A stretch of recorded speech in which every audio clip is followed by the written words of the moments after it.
오늘 8번째 마지막 말씀이 되겠습니다. 의를 위하여 박해를 받는 자는 복이 있나니 천국이 그들의 것임이라 하는 말씀입니다. 참 다른 말씀도 그랬지만 정말 이율배반적인 패러닥시컬한 그런 말씀이죠. 박해와 행복. 박해라는 게 욕먹고 비방당하고 얻어맞고 죽임을 당하는 게 박해인데요, 박해를 받는 자가 행복한 사람이다. 예수님께서 그렇게 말씀하십니다. 정말 세상에서 얘기하는 행복과 우리 예수님 말씀하신 행복이랑은 큰 차이가 있다는 것을 여러분 느낄 수 있지 않습니까? 세상에서는 가능하면 남들보다는 조금 더 부유한 가정에서, 또 갈등이 없는 편안한 그런 가정에서 태어나는 거, 그리고 남들보다 건강하게, 남들보다 조금 더 오래 사는 거, 남들보다 조금 더 가질 수 있는 거, 남들보다 조금 더 높은 직에 오르는 거, 이런 것들을 통틀어서 행복이다, 특별히 뜻하지 않는 운이 찾아왔을 때 행복이다, 이렇게 얘기하는데, 우리 예수님은요, 박해를 받는 게, 욕먹는 게, 핍박을 당하는 게, 얻어맞는 게, 죽는 게 행복이다, 그렇게 얘기하세요. 의를 위하여 핍박을 받는 자가 복되다. 이 말은 우리 크리스찬들이나 교회에 의해서 종종 오용되기도 하는 그런 말씀이다, 그런 생각을 해보게 되는데요, 이를테면 내가 잘못했기 때문에, 내가 악행을 범했기 때문에, 살인했기 때문에, 도적질했기 때문에 그때 찾아오는 처벌을 때로는 교회에서 내가 핍박당했다, 또 우리 크리스찬들이 내가 박해받는다, 그렇게 말하는 경우가 덜어 있는 것 같아요. 뉴저지에 제가 잘 아는 목사님 가운데 허봉기라는 목사님 계세요. 뉴저지 찬양교회 목사님인데, 저랑은 한 7년 전에 말씀과 함께 같이 집필하면서 만나서 교제하는 목사님인데, 그분이 오래전에 저한테 자기가 낸 책을 하나 선물로 주셨는데, 신앙 꽁투집 같은 그런 책이에요. 제목이 사도가 코 고는 소리라는 그런 제목인데, 거기에 너무 재밌는 글이 있어서 제가 읽다가 정말 박장대소한 그런 글이 있어요. 한번 읽어드리겠습니다. 제목이 아무것도 아닌 고난이에요. 새벽기도 마치고 찬송가를 흥얼거리며 집으로 돌아오다가 남의 호박밭에서 그중 실한 것을 하나 실례하여 보글보글 끓인 된장찌개가 맛이 있었다는 얘기는 이미 고전에 속한다. 어느 집사님이 길을 가고 있다.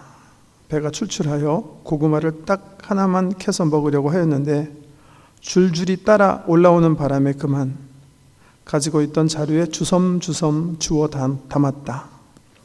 주님의 뜻이면 하는 수 없지 않는가. 그러다가 주인에게 들켜서 흠칫 두들겨 맞았다.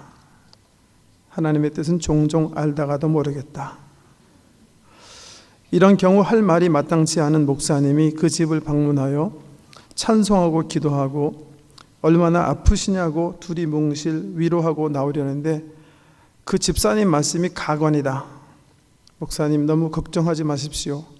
이건 우리 주님 당하신 고난에 비하면 아무것도 아닙니다. 그의 말대로 아무것도 아닌 고난이 있다. 참 재밌게 잘 쓰셨는데요, 여러분, 성경에 보면 베드로 사도가 이 사실을 이렇게 분명히 얘기하고 계세요. 베드로전서 4장 15절 말씀 보시면, 너희 중에 누구든지 살인이나 도적질이나 악행이나 남의 일을 간섭하는 자로 고난을 받지 말거니와 만일 그리스도인으로 고난을 받은 즉 부끄러워 말고 도리어 그 이름으로 하나님께 영광을 돌리라. 악행이나 남의 일을 간섭하는 일로 고난을 받지 말아라. 그것은 그리스도를 위한 핍박이랑은 관계가 없다. 그렇게 분명히 선을 긋고 계십니다. 어떤 젊은이 하나가 제게, 목사님, 저희 아버지가 저를 핍박하고 있습니다. 제가 그 말을 참 이상하게 생각한 게, 제가 그 아버지를 알거든요. 그래서 참 이상하게 생각해서 물어봤어요. 교회 나가지 말라고 그런다는 거예요. 그래서 그 아버지에게 아니 당신 왜 요즘 세상에 젊은 아이가 지금 교회 나온다는데 그걸 왜 막냐고. 그랬더니 이 아빠가 하는 말이 사실은 얘가 교회 나간다는 것은 핑계고 토요일날 하루 종일 나가고 주일날 하루 종일 나가서 친구들과 하루 종일 놀다가 들어오는 거기 때문에 계속 성적이 떨어지고 있었대요. 그래서 자기가 화가 나가지고 너 그러려면 교회 다니지 말아라 그랬다는 거예요. 여러분 이게 핍박입니까? 무책임에 대한 처벌이죠. 그리스도를 핑계 삼는 거죠. 그리스도를 위한 고난은 아니죠. 이렇다면 우리들의 그 신앙생활 가운데 정말 막 광신적인 그런 태도나 무분별한 전도 방법이나 이런 걸 통해서 세상 사람들이 믿는 사람 또 교회를 인해서 고통을 받을 때 교회가 우리가 핍박받았다, 우리가 박해받는다 깊이 생각하고 얘기해야 될 과제예요. 그게 우리가 범한 실수나 악행 때문에 받는 처벌인지 정말 그리스도를 위한 고난인지 잘 분별하면서 살아야 되겠다. 말씀 그대로 의를 위하여 핍박을 받는 자는 복이 있다 그렇게 얘기하신 거예요. 의를 우리가 어떻게 해석해야 되는가? 이 말씀 우리가 벌써 얘기했어요. 네 번째 복을 다룰 때 의에 줄이고 목마른 자는 복이 있나니. 성경에 보면요 의라는 단어가 한 크게 서너 가지 관점에서 사용돼요. 율법적 의 있어요. 막 바리새인들이 너무나 사모하는 그런 의예요. 자기 스스로 자기 힘으로 하나님 말씀 법칙대로 규칙대로 살기 위해서 애쓰는 율법적 의 관점에서 의가 있고요. 또 구약에 보면 특별히 우리 하나님께서 굉장히 중요하게 우리들에게 요구하시는 의가 있어요. 사회적 공의예요. 가난한 자 잘 살피고 억울한 사람 억울한 일 당하지 않도록 지도자들이 또 하나님의 백성이 사회에서 공의를 세우는 것, 그런 의미에서 의라는 단어가 사용되고요. 그리고 신학에 오면 아주 새로운 의를 소개하세요. 특별히 로마서 4장 5장에 보면 하늘로부터 쫓아 임한 의가 있다 그렇게 소개하면서 사람이 율법적 의나 사회적 의나 또 인격 수양이나 이런 걸 통해서 하나님 앞에서 의롭다 인정을 받지 못하지만 이 하나님 하늘로부터 쫓아 임한 의를 덧입으면 의인으로 칭함을 받게 된다 할 때 소개하는 의가 있어요. 그 의는 어떤 의예요? 예수님 얘기하는 거예요. 하늘로부터 쫓아 임한 의, 즉 우리 예수님 얘기하는 거예요. 예수님. 여기 마태복음 5장 8복의 말씀 속에서 예수님께서 말씀하시는 의는 이 세 가지 의 중에 어떤 의일까? 저는 예수님께서 설명해 놓으셨다고 생각해요. 왜? 보세요. 10절에서 의를 위하여 박해를 받는 자는 복이 있나니 천국이 그들의 것이며, 그 다음에 11절에서 뭐라고 그러셨어요?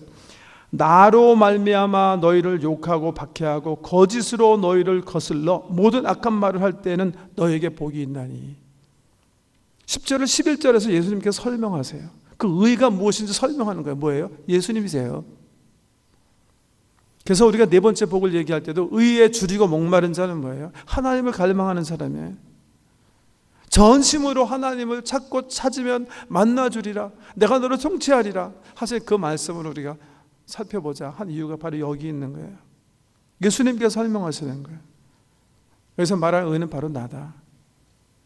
나를 위해서 나로 말미암아 너희를 욕하고 박해하고 거짓으로 너희를 거스린다면 너는 정말 복된 사람이다, 너는 행복한 사람이다 그렇게 얘기하세요. 우리가 이번 팔복을 얘기하면서 계속 물어본 질문이 하나 있어요. 왜 이게 행복인가? 왜 심령이 가난함이 행복이고 우는 게 행복이고 온유한 게 행복이고 의에 줄인 게 행복이고 화평케 하는 게 행복이고 청결한 마음이 행복이고 또 박해하는 것이 행복인가? 왜 예수님은 이런 단어들을 행복이라는 단어와 어소시에이트 하셨는가? 그거 계속 물어본 거예요. 왜냐하면요, 원어에 보면 우리가 이렇게 우리 한국말 번역 보면 심령이 가난한 자는 복이 있나니 천국에 그들의 것이며, 심령이 가난한 자가 복된 이유는 천국이 그들의 것임이기 때문이다, 이렇게만 볼 수 있는데 사실 원어에 보면 그렇지 않아요. 이렇게 돼 있어요. 심령이 가난한 자의 행복함이요, 이렇게 돼 있어요. 그냥 감탄사로 딱 끊어지게 돼 있어요. 심령이 가난한 게 일단은 행복이고요, 애통하는 게 행복이라는 거예요, 예수님 말씀은. 그래서 우리가 그 퀘스천을 계속 물어보고 있었어요. 왜 예수님은 세상 사람들이 어소시에이트 하지 않는 이 두 단어, 특별히 박해와 행복, 이게 어떻게 같이 갈 수 있는가 계속 물어보는 거예요.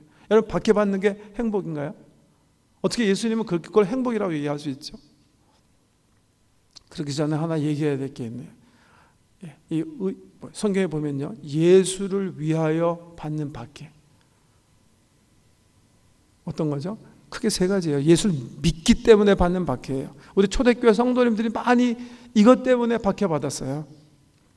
세례받을 때 빌립보서 2장 11절에 나온 말씀처럼 예수가 나의 주시다. 원래 그 시대는 로마의 시저가 나의 주다, 그렇게 고백해야 되는데 그 주님을 바꾸겠다는 선언을 한 거예요. 공개적으로 호수에서 강가에 나가서 세례받으면서 나의 주님은 시저가 아니라 예수시다, 그리스도가 나의 주시다, 이렇게 공개적으로 공표했을 때 성도들이 박해당했어요. 어떤 사람은 사자굴에 쳐넣음을 받고, 어떤 사람은 화형에서 죽고, 어떤 사람은 살결이 벗겨서 죽고, 어떤 사람은 칼에 맞아 죽었어요. 왜? 예수 믿었기 때문에.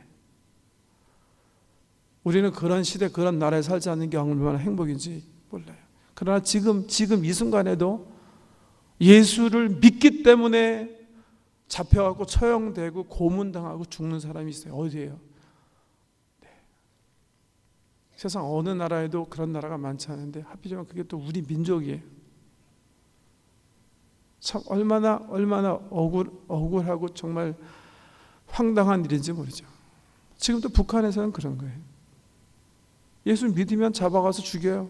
예수 믿으면 일단 집단 그 수용소에 끌고 와갖고 제일 나쁜 죄질로 판결하고 고생을 시키는 거예요. 두 번째는요, 경건하게 살 때 받는 핍박을 얘기하는 거예요. 경건하게 살 때 받는 핍박. 디모데전서에 보면, 디모데후서에 보면 바울이 이렇게 얘기해요. 무릇 그리스도 예수 안에서 경건하게 살고자 하는 자는 박해를 받으리라. 다시요. 무릇 그리스도 예수 안에서 경건하게 살고자 하는 자는 박해를 받으리라. 이 말은요, 그리스도의 성품을 따라 사는 사람은 누구나 고난을 당하게 되어 있다는 거예요. As long as we live in this world, 우리가 이 세상에 사는 한 그리스도의 성품에 따라서 예수님 방법으로 경건하게 살려고 하면 경험하는 고난이 반드시 있다. 갈라디아서 4장 29절 보면 그러나 그때에 육체를 따라 난 자가 성령을 따라 난 자를 박해한 것 같이 이제도 그러하도다. 성령을 쫓아 사는 사람들을 그렇지 못한 사람들이 박해하게 돼 있다는 거예요. 예수님께서 박해당하지 않으셨습니까? 우리 예수님께서 이 세상에서 살아가신 그 삶을, 그 공생애를 보면 예수님은 가장 사랑이 많았던 분이에요. 가장 관대하셨던 분이에요. 가장 용서 많이 하신 분이에요. 사역을 통해서 엄청나게 많이 우리에게 유익을 준 분이에요. 그런데 그분이 가는 곳마다 적대감이 형성됐어요. 사람들이 그를 미워했어요. 결국 그를 죽이기 원하고, 결국은 가장 잔악무도한 그 강도들이 당하는 십자가 사용 방법을 사용해서 우리 예수를 죽여요. 왜요? 왜? 경건함 때문에 그런 거예요.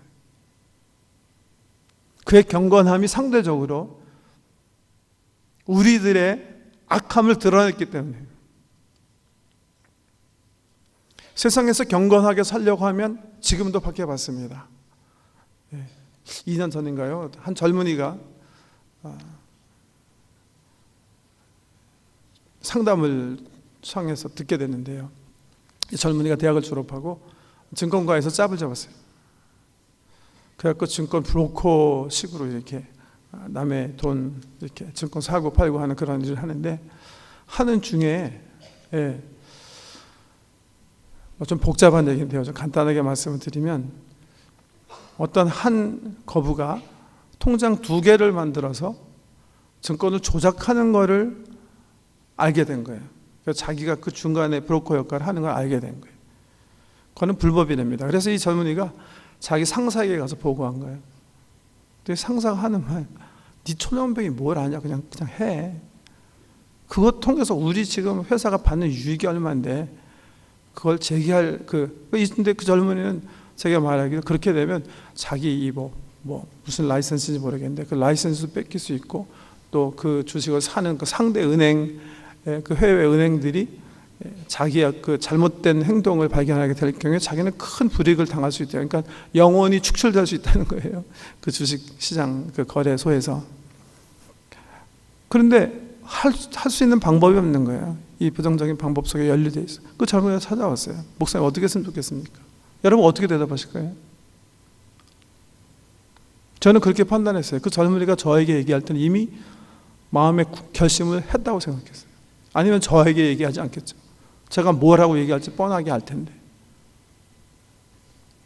그래서 그 젊은이가 사표를 썼어요. 사직서 썼어요. 사직서 쓰고 다른 분의 조금 코치가 있었어요.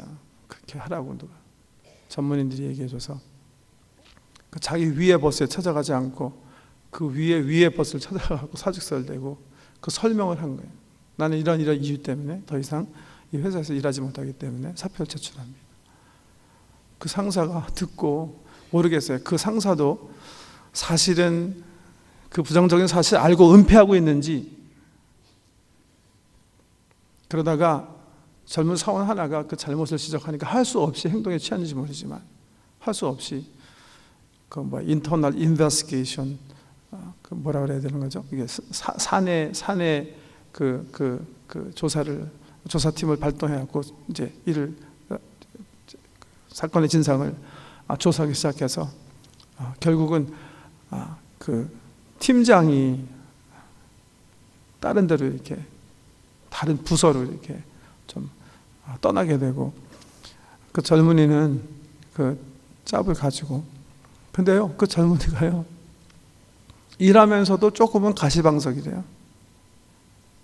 왜요? 사람들이 그래 잘났다 너. 보스들도 야 정말 너 참 훌륭한 일 했다. 우리가 잘못했는데 올바로 받아줘서 고맙다. 이러는 첫 태도보다는 네가 이렇게 잘났냐? 그런 태도로 바라보고 있다는 거예요. 여러분 그리스도 안에서 경건하게 살려고 하면 우리가 지금 이 시간 이 시점 가장 잘 사는 이 나라에서 선진국에서 살고 있다고 하더라도요 감당해야 하는 그 피해와 손해가 있습니다. 이런 피해들에 대해서 얘기하는 거예요. 이런 박해에 대해서 얘기하는 거예요. 근데 예수님께서 그렇게 얘기하세요. 의를 위하여 핍박을 받는 자는 행복한 사람이다. 행복할까요? 그 젊은이가 행복할까요? 내가 보니까 행복해요. 그 젊은이가 제게 고백했어요. 정말 그때 잘했다고 생각한다면 첫 직장부터 양심을 속이고 불의와 타협하고 자기 치부할 수 있었지만 세상과 타협하기를 거부하고 손해를 보고 위험을 감수한 데서 오는 그런 행복이 있어요. 성경에는요 하나님의 사람들이 그런 행복을 마음껏 누리고 있다는 사실을 우리가 볼 수 있어요. 특별히 전 바울이라고 생각하는데 제가 사도행전 읽을 때마다 이렇게 참 은혜 받는 그런 저희 가슴을 뭉클하게 하는 그런 구절이 있어요. 한번 사도행전 14장 한번 펴보세요. 14장 짧은 구절인데 저는 참 이게 은혜가 돼요. 사도행전 14장은 바울이 제1차 전도 여행 떠나서 일어난 일들을 기록하고 있는데 8절에 보면 루스드라라는 곳에 가서 복음을 증거해요. 14장 첫 절에 보면 이고니온에 가서 복음을 증거하는데 그곳에서 성령께서 역사하셔서 많은 표적과 기사를 통해서 은혜 복음을 증거하는데 유대인들이 반대해요. 유대인들이 돌로 쳐서 돌로 치려고 하니까 바울과 바나바가 할 수 없이 도망가요. 돌에 맞을 필요 없으니까 도망가는 거예요. 그래갖고 루스드라로 온 거예요. 루스드라에 가니까 거기에 지체장애인이 있었어요. 다리를 쓰지 못하시는 분이 계신데 그분에게 전도하고 그리스도의 그 이름으로 이분의 그 병을 치료해줘요. 정말 좋은 일을 하는 거죠. 그런데 19절 말씀 보세요. 19절에 보면, 그러니까 루스드라에 있을 때 19절, 14장 19절, 유대인들이 안디옥과 이고니온에서 와서 무리를 충동하니 그들이 돌로 바울을 쳐서 죽은 줄로 알고 시외로 끌어내치니라. 이 1차 전도 여행의 그 초엽에 안디옥에서 이고니온에서 전도했는데, 그분들이 돌로 쳐서 바울과 바나바를 해하려고 하니까 도망왔는데, 그분들이 원정 온 거죠. 원정 와가지고 어떻게 했어요? 결국 바울을 잡아가지고 돌로 쳐서 죽였어요. 여러분 돌에 맞아보신 적 있으세요? 요즘 젊은이들은 맞아본 적이 없을 텐데, 저는 어렸을 때 그 전쟁 후에 태어나서 놀이라고 맨날 그냥 윗동네 아랫동네 선거놓고 전쟁 놀이만 해갖고 이 돌 던지기 좀 맞아본 적이 있는데요, 정말 아파요. 근데 바울은 얼마만큼 맞았어요?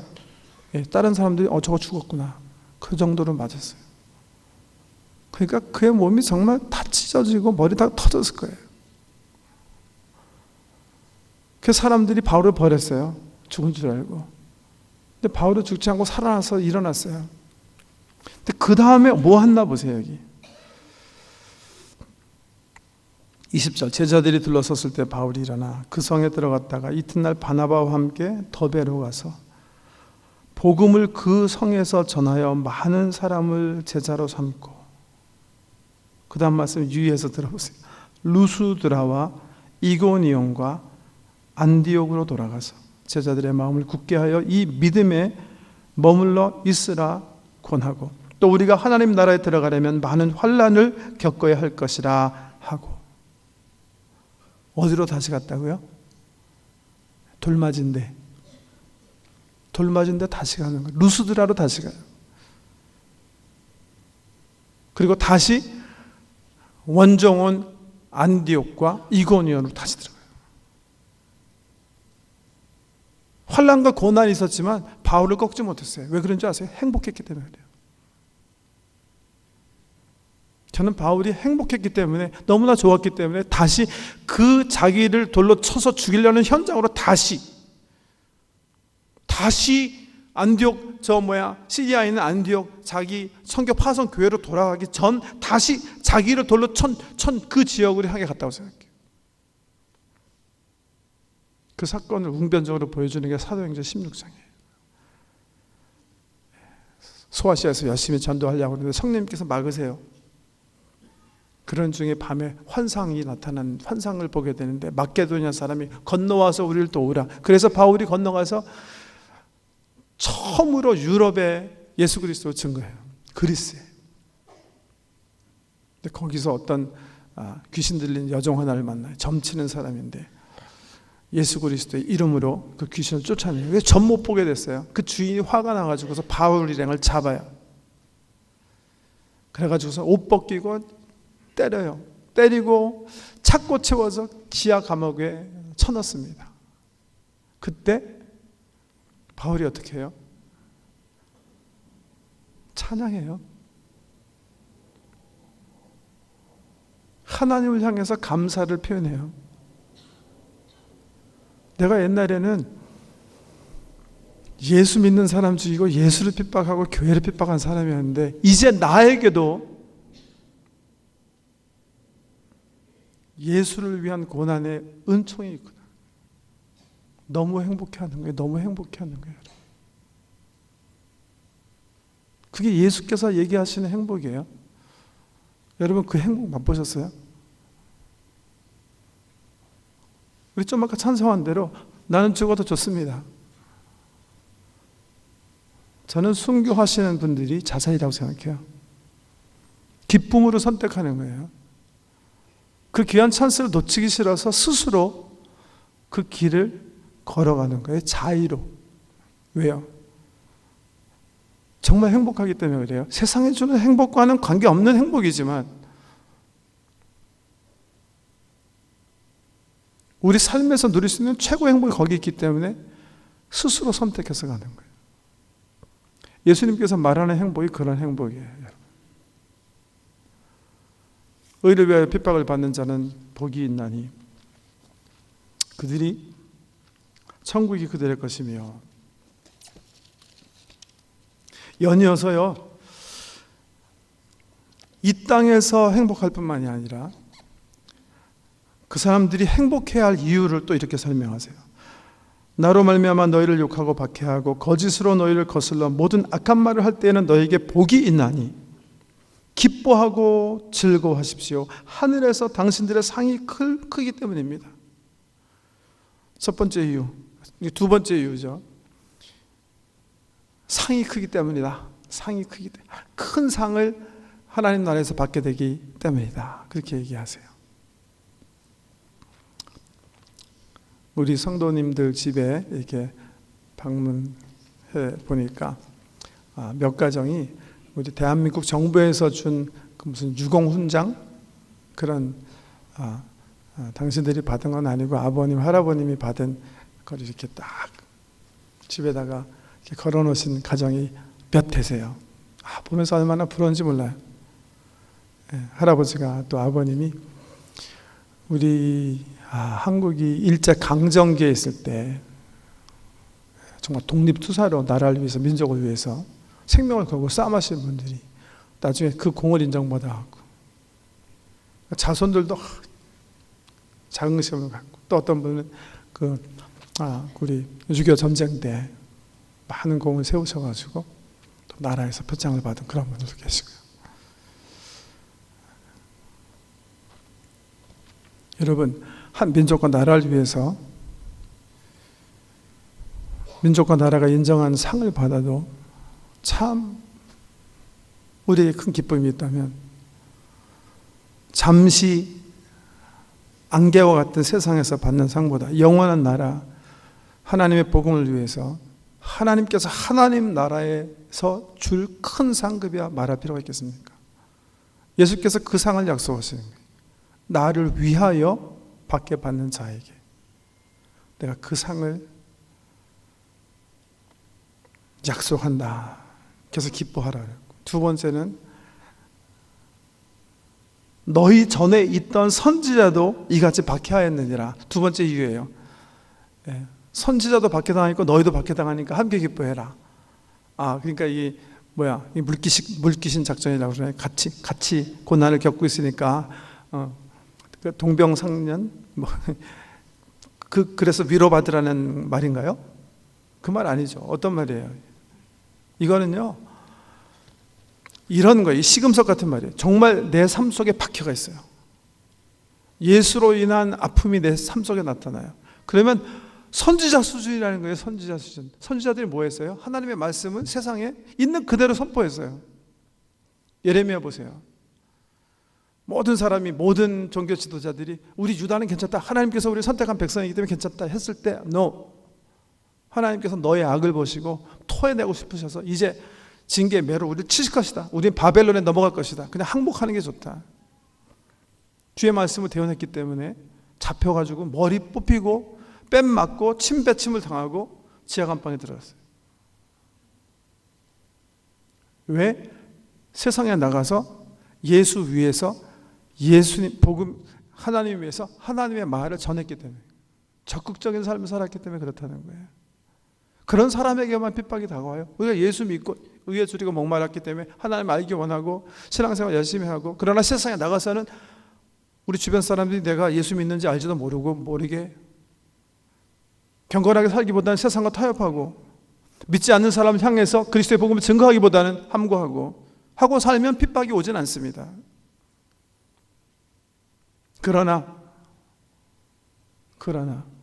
내가 나를 알리고요, 예수를 알리기 위해서, 하나님 나라를 세우기 위해서 경건한 삶을 살고 입 벌려서 그리스도의 복음을 증거하면 그때는 어떻게 돼요? 핍박이 다가오게 되어 있습니다.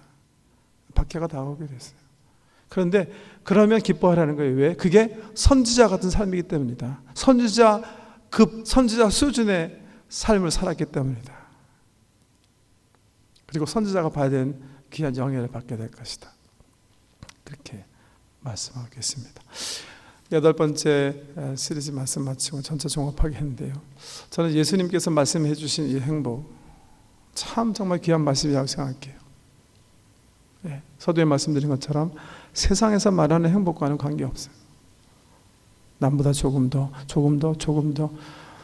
이래서 얻는 그 자만감, 그런 감성, 이런 것들 아닌 것 같아요. 뭐 철학적으로 얘기하면 플라토나 아리스토텔레스가 비슷하게 이론적으로 접근했어요. 그리스 문명 시절이 막 쾌락으로 치닫을 때 그건 아니다. 진정한 행복은 진리를 아는 거다. 진리를 아는 거다. 안다는 단어가 굉장히 홀리스틱한 아주 포괄적인 그런 단어인데, 영혼의 그 덕이 행복이다. 그런 말들을 아리스토텔레스는 하고 비슷하게 접근했는데요. 우리 예수님께서 말씀하시는 이 행복의 길, 이거는 그냥 우리가 편안하기 때문에 감상적으로 느끼는 그런 행복이 아니에요. 심령의 가난함, 애통함, 온유함, 의에 줄이고 목말라함, 화평대함, 마음의 청결함, 긍휼히 여김, 의를 위해서 박해받음.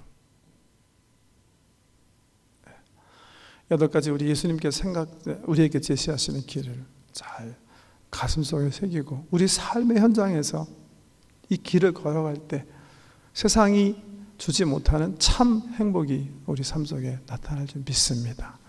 예수가 주신 말씀으로 이 세상에 사실 때 진정한 행복을 누리시고 천성에 가서도 귀한 상급 받으시는 귀한 성도 되시길 주의 이름으로 축복합니다. 기도하겠습니다. 아버지 하나님, 우리가 어떻게 해서 이 세상에서 행복한 삶을 살 수 있는지 주께서 말씀해 주셔서 받았습니다.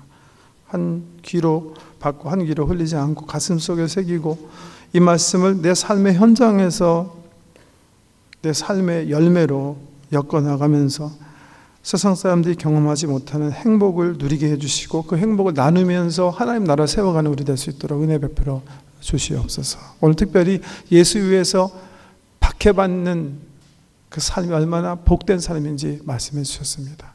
우리 초대교회, 기독교 역사가 말씀하고 계시는 우리 신앙의 선배들의 박해를 기억하며 이 세상에서 우리가 의롭기 때문에, 경건하기 때문에, 예수를 증거했기 때문에 받는 박해를 두려워하지도 말고 이상한 것 당한 것으로 생각하지도 말고 온전히 기뻐하고 즐거워하며 주님의 남은 고난을 우리 삶 속에 채우는 복된 신자 되게 하여 주시옵소서.